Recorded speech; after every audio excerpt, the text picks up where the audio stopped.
Morning children. இன்னைக்கு நம்ம unpaid seller, விலை செலுத்தப்பெறா வணிகர் அப்படின்னா என்னன்னு பார்ப்போம். A seller is deemed to be an unpaid seller when the whole of the price has not been paid or a bill of exchange or other negotiable instrument given to him has been dishonored. ஒரு பொருள், விற்ற பொருளோட விலை முழுவதும் செலுத்தப்படாவிட்டாலும் அல்லது விற்ற பொருளுக்காக வாங்குபவர்கள் கொடுத்த காசோலை அல்லது மாற்றுச்சீட்டு டிஸானர் அவமதிக்கப்படும் போது விற்றவர் விலை பெறாத விற்பனராக கருதப்படும். இன்னும் அவர் விற்ற பொருளுக்கான விலை அவர் இன்னும் பெறல. அதுதான் அன்பெய்டு செல்லர் அப்படின்னு சொல்றோம். பாருங்க, thus it would be obvious that a seller who has received only a part of the price is also an unpaid seller. பாதி தொகை அவர் பெற்றிருந்தார் கூட அவரும் என்னதான் சொல்றாங்க அப்படின்னா விலை செலுத்தப்படாத விற்பனர்கள் தான். ஏன்னா இன்னும் பாதி பொருளுக்கான விலை அவங்களுக்கு வரல. Sellers includes not only the actual seller but also an agent of a seller or a consignee. Seller அப்படிங்கிறது ஒரு உரிமையாளரை மட்டும் இல்லாம அவரோட முகவர், அவரோட ஏஜென்ட்டையோ அல்லது காப்பீடு பெறுநரையோ கூட இது குறிக்கும். பாருங்க, ரைட்ஸ் ஆஃப் அன்பெய்டு செல்லர் அப்படின்னு பாக்குறப்ப அன்பெய்டு செல்லருக்கான என்னென்ன உரிமைகள், இப்ப செலுத்தப்படாத அப்படிங்கிற பாக்குறப்ப அவருக்கு என்னென்ன உரிமைகள்லாம் இருக்கு அப்படின்னு நம்ம பார்த்தோம்னா, ஃபர்ஸ்ட் பாருங்க, against goods, சரக்கின் மீதான உரிமை அப்படின்னு பார்த்தோம்னா, where the property in goods has passed to the buyer, விற்ற பொருளின் மீதான உரிமை வாங்குனருக்கு மாறிய போது. சரியா? then right to line, பற்றுரிமை. then right to storage in transit, வழி இடை நிறுத்துதல். அது right of stoppage in transit. அது என்ன பண்ணலாம், நடுவில் போயிட்டு இருக்கிறப்பயே, இப்போ சரக்கு அவங்களுக்கு போயிட்டு இருக்கிறப்பயே பாதியிலேயே கூட நிறுத்துறதுக்கான உரிமை இருக்கு. ரைட் டு ரீசேல், மறு விற்பனை, அந்த பொருளை மறு விற்பனை செய்வதற்கான உரிமை. ஓகே, அடுத்தது பார்த்தீங்கன்னா, where the property in goods has not passed to the buyer, விற்ற பொருளின் மீதான உரிமை வாங்குனர்களுக்கு மாறாத போது அப்படின்னு பார்க்குறப்ப வித் ஹோல்டிங் டெலிவரி, அவர் டெலிவரியவே பொருள் வழங்குதலையே நிறுத்தி வச்சிட முடியும். தென் பற்றுரிமை, அதே மாதிரி lien. Then stoppage in transit, வழியிடை நிறுத்துதல். ரீசேல், மறு விற்பனை உரிமை இருக்கு அவங்களுக்கு. Then against the buyer personally, வாங்குனர் மீதான தனிப்பட்ட உரிமை அப்படின்னு பார்த்தீங்கன்னா, சூட் ஃபார் ப்ரைஸ், விலை கோரி வழக்கு. சூட் ஃபார் டேமேஜஸ், இழப்பீடு கேட்டு வழக்கு. சூட் ஃபார் இன்ட்ரெஸ்ட், வட்டி கோரி வழக்கு. சரி, என்னென்ன அப்படிங்கிறத இப்போ நம்ம பார்ப்போம். ஓகே,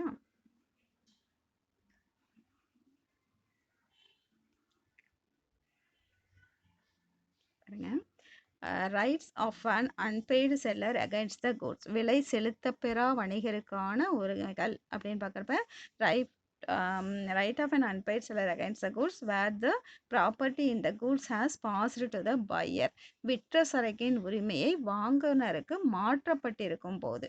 ஃபர்ஸ்ட் என்ன அப்படின்னு பார்த்தோம்னா, ரைட் ஆஃப் லைன், இதுதான் பற்றுரிமை அப்படின்னு சொல்றாங்க.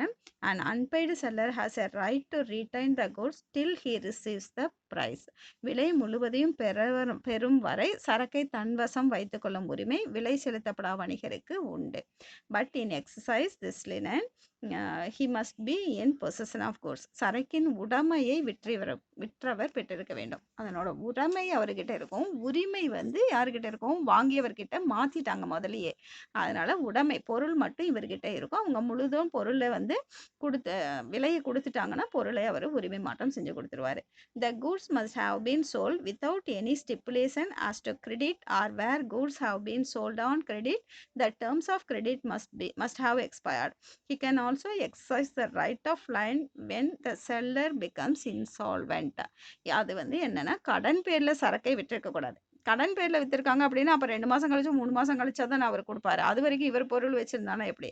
அதனால கடன்ல வித்திருக்க கூடாது, அல்லது கடனுக்கு விட்டிருப்பின் கடனின் தவணை காலம் முடிவடைந்திருக்க வேண்டும்.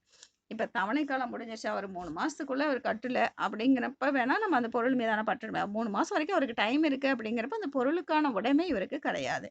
then it must be remembered that the right of land depends on actual possession. வாங்கின அது என்னன்னா, பாருங்க, it depends on actual possession. thus where the seller has transferred to the buyer the documents of the title to goods, his line is not affected so long as he continues to be in the possession of the goods. இதில் என்னன்னா வாங்குனர் வந்து அந்த நொடிப்பு நிலையை அடைஞ்சிருந்தா கூட இங்க பாருங்க, for A has sold the 10 TV sets to B and transferred the documents of title to the goods to B by courier service. A வந்து 10 TV செட்டை பிக்கு விற்கிறாரு. அதனோட டாக்குமெண்ட்ஸ் எல்லாம் இருக்கும்ல, அந்த பில் இதெல்லாம் இருக்கும்ல, அதெல்லாம் வந்து கொரியரில் அனுப்புகிறாரு. But goods are under the custody of a ready for dispatching to booking office. ஆனால் கூட்ஸ் வந்து இப்போ ஏவோட கஸ்டடியில் தான் இருக்குது. அதை அவருக்கு அனுப்புறதுக்காக எல்லாம் ரெடி பண்ணி வச்சுருக்காங்க. அதுக்குள்ளே வந்து கொரியரில் இந்த டாக்குமெண்ட்ஸ் எல்லாம் போகுது. But be become insolvent. அதுக்குள்ளே அவர் வந்து நொடிப்பு நிலை அடைஞ்சிட்டாரு. பி வந்து நொடிப்பு நிலை அடைஞ்சிட்டாரு. இப்போ நம்ம சரக்கு அனுப்புனோம்னா அதுக்கான பணம் அவர்கிட்ட வாங்க முடியாதுங்கிற தகவல் இவருக்கு வருது. In this case A can retain the goods. அப்போ இவர் என்ன பண்ணிக்கலாம் அப்படின்னா, அந்த பொருள் இன்னும் இவர்கிட்டயே தானே இருக்கு, அதனால அவர் அந்த பொருளை டாக்குமெண்ட்ஸ் மட்டும்தான் அங்கே போயிருக்கு, பொருளை இவரே வச்சுக்கலாம். வேற an unpaid seller has made a part delivery of the goods, yes line on the reminder.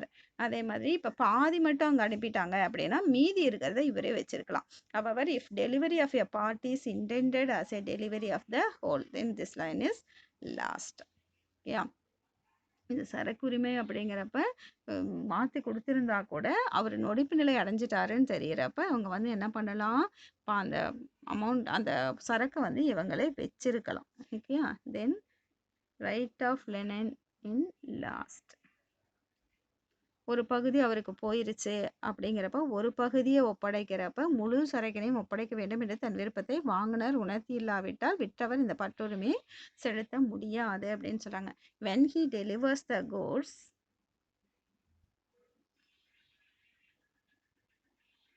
பாருங்க, when he delivers the goods to a carrier or other bailey for the purpose of transmission to the buyer without reserving the right of disposal of the goods, விற்ற பொருளுக்கான விலையை தராத நிலையில் சரக்கை தான் நினைத்தபடி நிறுத்தி வைக்கும் உரிமையை ஒப்பந்தம் போடும் போதே எடுத்துக்கொள்ள தவறும் போது பட்டுரிமை இழக்கப்படுகிறது. அவங்க வந்து ஒப்பந்தம் போடுவாங்கல்ல, நான் வந்து நீ பணம் செலுத்தலைன்னா இதை நானே வச்சுக்குவேன், இந்த கூட்ஸ் அவங்களுக்கு அனுப்ப மாட்டேன்னு அப்பயே அவங்க சொல்லியிருக்கணும். அப்படி எந்த அக்ரிமெண்ட்டும் அவங்க போட்டுக்கல அப்படிங்கிறப்ப இவங்க வந்து இந்த பொருளை வச்சுக்க முடியாது. X of Delhi sold some goods to Y of Bombay and took the railway receipt in the name of Y and sent the railway receipt to Y. In this case X has not reserve the right of disposal of goods. பாருங்க, X என்பவர் Y என்ற வாங்குனருக்கு பொருளை விற்கிறாரு. X விற்பனையாளர் Y என்ற வாங்குனரின் பெயரில் ரயில் ரசீது எடுக்கிறாரு, அதை ஒய்யுக்கும் அனுப்பிட்டாரு. இந்த சூழ்நிலையில எக்ஸ் என்ற விற்பனையாளர் பொருளின் மீதான பட்டுரிமையை கொண்டிருக்க விரும்பவில்லை என்பதை காட்டுகிறது. அவங்க வந்து அந்த பட்டுரிமை எங்களுக்கு வேணாம், ஏன்னா அவருக்கு ரெசிப்ட் எடுத்துட்டாரு, பொருள் அனுப்பணும், அவ்வளோதான்.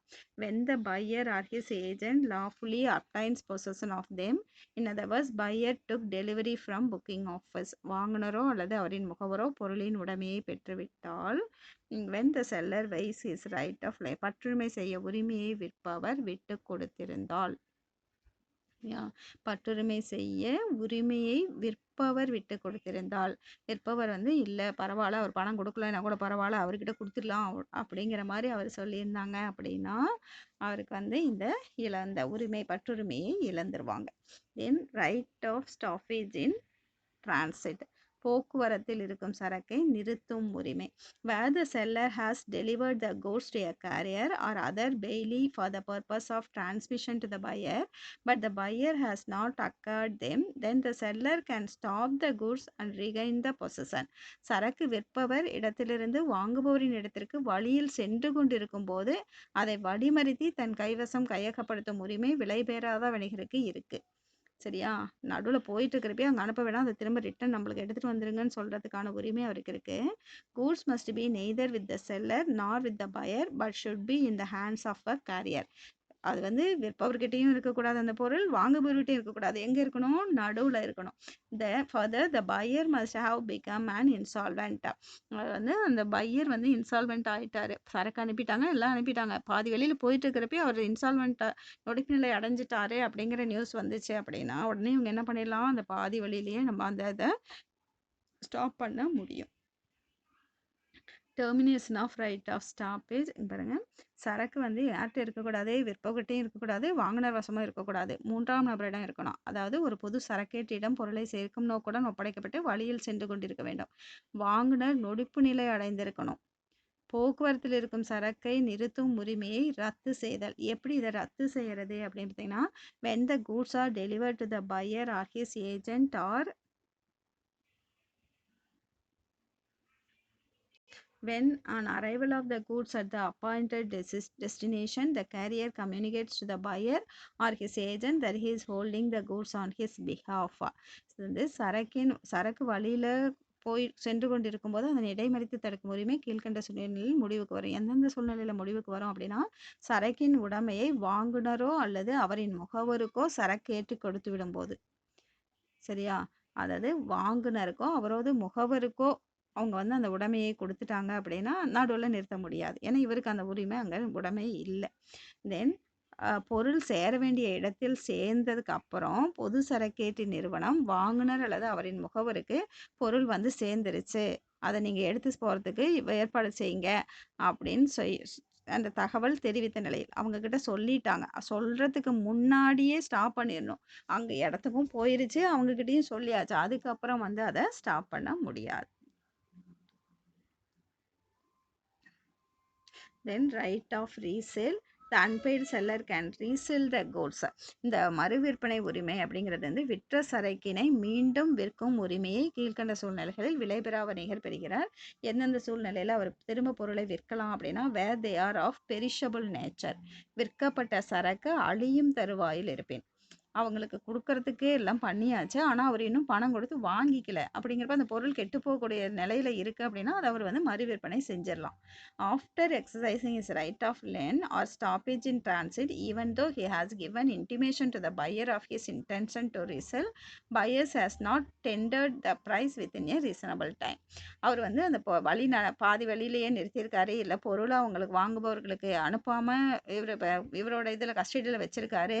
அந்த வாங்குறவங்களுக்கு வந்து சொல்லிட்டாங்க, இது மாதிரி நாங்கள் இதை நீங்கள் பணம் கொடுத்தா தான் நாங்கள் இதை அனுப்புவோம் அப்படிங்கிறது எல்லாமே அவங்களுக்கு தெரிவித்த பின்பும் வாங்குனர் வந்து அதுக்கான விலையை செலுத்தலை அப்படிங்கிறப்ப விற்பவர் அதை மற்றவங்களுக்கு மறுவிற்பனை செய்யலாம். Where the seller has expressly reserved the right of resale in the contract itself. மறுவிற்பனை செய்யும் உரிமையை சரக்கு விற்பனை ஒப்பந்தத்தில் கூறப்பட்டிருந்தால் வாங்குனருக்கு விற்பவர் அறிவிப்பு தர தேவையில்லை. அவங்க போட்ட அக்ரிமெண்ட்லேயே நீங்கள் இவ்வளோ டைம்குள்ளே நீங்கள் பணம் கட்டல அப்படின்னா நான் வேறவங்களுக்கு விற்றுருவேன் அப்படின்னு அவங்க அக்ரிமெண்ட்லேயே இருந்துச்சு அப்படின்னா அவங்க என்ன பண்ணிக்கலாம் அப்படின்னா, பையருக்கு தெரிவிக்க வேணுங்கிற அவசியம் இல்லை. அவர் அந்த டைம்குள்ளே பணம் செலுத்தலைன்னா இவங்க வேறவங்களுக்கு கொடுத்துடலாம்.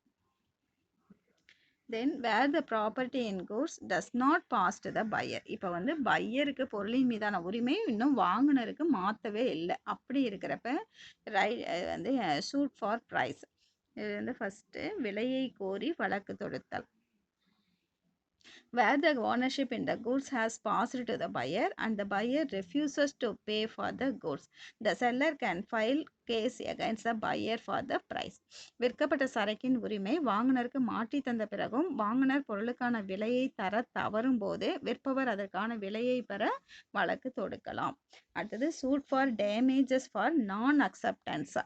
ஏற்காமையால் நட்டையீடு கேட்டு வழக்கு தொடருதல். Where the buyer wrongfully refuses to accept the goods. எனக்கு இதெல்லாம் அனுப்புங்கன்னு சொல்லி அவர்கிட்ட அனுப்பியாச்சு, ஆனால் அதை வந்து அவர் எடுத்துக்க மாட்டேங்கிறாரு. அவர் சரக்கு அவர் இடத்துக்கு போய் சேர்ந்துருச்சு, ஆனால் அவர் அதை எடுக்க மாட்டேங்கிறாரு. இந்த seller can sue him for damages for non acceptance of the goods. அப்போ வந்து செல்லர் அங்கே இருக்கிறதுனால வந்து டேமேஜ் ஆகிருக்கலாம், நிறைய குட்ஸ், இல்லை போகிற வழியில் டேமேஜ் ஆகிருக்கலாம். அப்போ அந்த மாதிரி இருக்கிறப்ப செல்லர் வந்து என்ன பண்ணலாம் அப்படின்னா, இவர் பொருளை ஏற்றுக்காததுனால அதுக்கான அந்த டேமேஜ் ஆனதுக்கான நஷ்டஈடு கொடுக்கும்படி கேட்கலாம். Then suit for cancellation of the contract before the due date. உரிய காலத்திற்கு முன்பாக ஒப்பந்தத்தை மறுத்ததற்கு வழக்கு. Where the buyer cancels the contract before the date of delivery, the seller may either treat the contract as continuing or wait till the due date, or he can file a case against buyer immediately. சரக்கை ஒப்படைக்கும் நாளுக்கு முன்பாக வாங்குனர் ஒப்பந்தத்தை மறுத்துரைக்கும் போது விற்பவர் ஒப்படைவு நாள் வரை காத்திராமல் உடனே நட்டையீடு கேட்டு வழக்கு தொடுக்கலாம், அல்லது ஒப்படைவு நாள் வரை காத்திருந்த பின் வழக்கு போடலாம். சரியா? ஒப்படைக்கும் நாளுக்கு முன்பா வாங்குனர் வந்து எனக்கு இந்த ஒப்பந்தம் இல்ல, நான் வேண்டாம் அப்படின்லாம் சொன்னாங்கன்னா, அப்ப நாங்க உங்களுக்காக தானே இது ப்ரிப்பேர் பண்ணியிருக்கோம் அப்படின்னு அவங்க வந்து அதுக்கான நஷ்டஈடு கேட்கலாம். தென் சூட் ஃபார் இன்ட்ரெஸ்ட் வட்டி கேட்டு வழக்கு where there is a specific agreement between buyer and seller regarding charging interest on the price, the seller can recover interest from the buyer from the due date of contract till the date of payment of purchase price. அதாவது விற்பனை விலையை தராத போது இப்போ 6 மாசத்துல குடுக்குறேன் அப்படின்னு சொன்னாங்க. அப்ப 6 மாசத்துக்கு எனக்கு வட்டியோட நீங்க விலையும் சேர்த்து வட்டியோட குடுக்கணும் அப்படின்னு சொல்லி உங்களுக்குள்ள அக்ரீமெண்ட் இருந்துச்சுன்னா, அதற்கான வட்டி கேட்கும் உரிமையை விற்பனையாளர் விற்பனை ஒப்பந்தத்துல தெளிவா குறிப்பிட்டிருந்தாங்க அப்படின்னா, விலை செலுத்த வேண்டிய நாளிலிருந்து வட்டியையும் சேர்த்து வசூலிக்க முடியும். If there is no specific agreement, the seller can charge interest from such a day as he may notify to the buyer. அப்படி வட்டி வசூலிப்பு தொடர்பான எதுவும் அதுல இல்லாத நிலையில வாங்குனர் குறிப்பிடும் நாளிலிருந்து மட்டுமே வட்டி வசூலிக்க முடியும். ஓகே, அவ்வளோதான். இந்த லெசன் கம்ப்ளீட் ஆயிருச்சு. நாளைக்கு நம்ம அடுத்த லெசன் பார்ப்போம். ஓகே சில்ட்ரன், பாருங்க இதோட கம்ப்ளீட் ஆயிருச்சு இந்த லெசன். நாளைக்கு நம்ம நெக்ஸ்ட் லெசன் பார்ப்போம். Okay, thank you.